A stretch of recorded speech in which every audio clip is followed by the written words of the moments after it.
Yeah, beautiful morning. It's cooled off a little bit. This is where we're staying. This building right here. Right on the corner of Addison and Damon. But our place is downstairs here.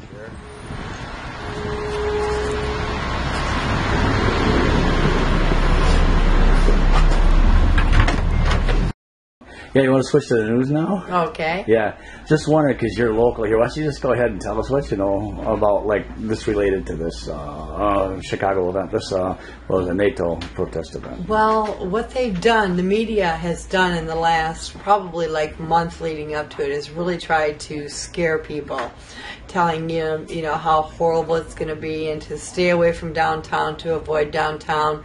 A lot of the colleges and a lot of the businesses, what they've done is they've done drills, emergency drills for people, where they actually, you know, they have the police lines set up and everything, you know, with the blue, what do you want to call them, blue lines and stuff that they set up. And so these buildings all have to evacuate, and we've all practiced evacuation and everything like that. So it really started to terrify a lot of people. You know, we weren't sure what's going to happen when they're having these constant drills. And of course the media just hyped that up, just something else. You know, like I said, it's been going on for about a month now, and just scaring people to stay, you know. Plus, they're telling they closed all the highways and a lot of roads right into there, and I guess Chicago just looked like a ghost town on Saturday night, and that's not like Chicago at all. It's usually bustling and fairly busy, but people finally, you know, after about a month of hearing this every night about how bad it's going to be during the NATO summit and what could possibly happen. We've had on and off, we've had flyovers of the military jets and stuff preceding this, and yep, they had the helicopters and they had the, you know, all the jets and stuff flying over. This is preceding the event, and they had practices and stuff. So I mean, a lot of people were really terrified. And my daughter has a son that goes to school a few blocks from the Sears Tower, and they closed their school today. So a lot of businesses are closed. It's just really sad to see what they've done. It's amazing. Well, you know, that confirms, I mean, what we experienced, that first bellhop that we went, Dylan and I, we were looking for a place to park, and so we pulled into the Hyatt Hotel, and it was empty, and there was this bellhop sitting there with nothing to do, and we asked him, where can we park? And he just looked terrified. Oh, yeah. And he says, oh, you don't know what's going on. You don't know, you shouldn't be here.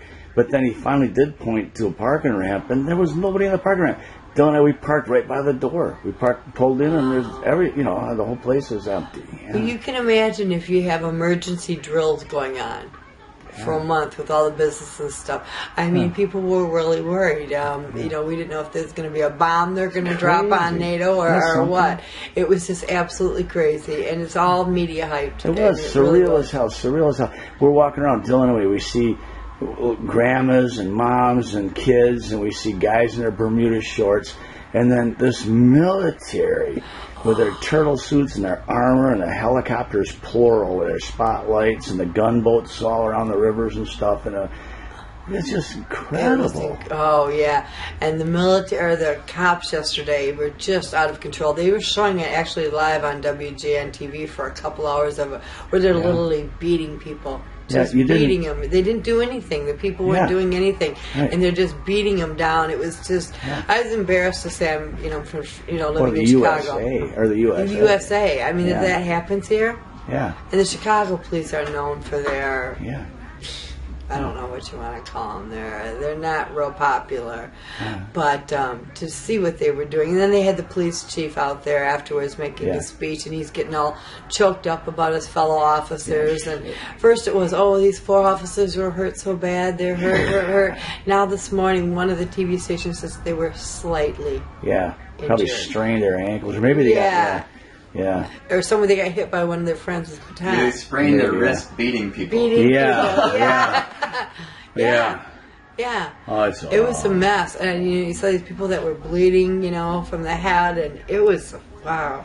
It was pretty insane. Well, thanks so much, Kelly. Thank you.